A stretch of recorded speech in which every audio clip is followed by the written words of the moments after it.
Hi friends, ഇന്നിപ്പോൾ നിങ്ങളോട് സംസാരിക്കാൻ പോകുന്ന വിഷയം ഈ റോഡിൻ്റെ ഗവൺമെൻറ് ആശുപത്രിയുടെ പടി അതിൽ ചെറുപ്പടി വരെയുള്ള റോഡിൻ്റെ ഇപ്പോൾ പല പ്രാവശ്യം ഈ റോഡ് നന്നാക്കി ആദ്യം ടാർ ചെയ്തു, പിന്നെ കട്ട വിരിച്ചു.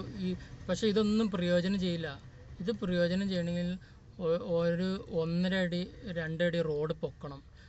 ഗവൺമെൻറ് ആശുപത്രിയുടെ മുകളിൽ നിന്ന് ആ ഹൈറ്റ് ഉള്ളിടത്ത് നിന്ന് മാക്സിമം ഹൈറ്റ് ഉള്ളിടത്ത് നിന്ന് പൊക്കിയിട്ട് ഈ ചെറുപ്പടിയുടെ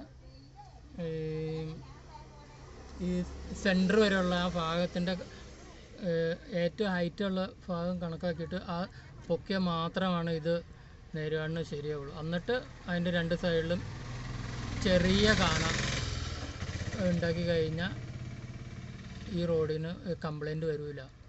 അല്ലാണ്ട് ഇത് എന്ത് നന്നാക്കിയിട്ടും ഒരു ഗുണമില്ല. ചുമ്മാ പൊതുജനങ്ങളുടെ നികുതി പണം വേസ്റ്റാക്കാമെന്ന് മാത്രമേ ഉള്ളൂ ഇതുകൊണ്ടുള്ളൊരു പ്രയോജനം.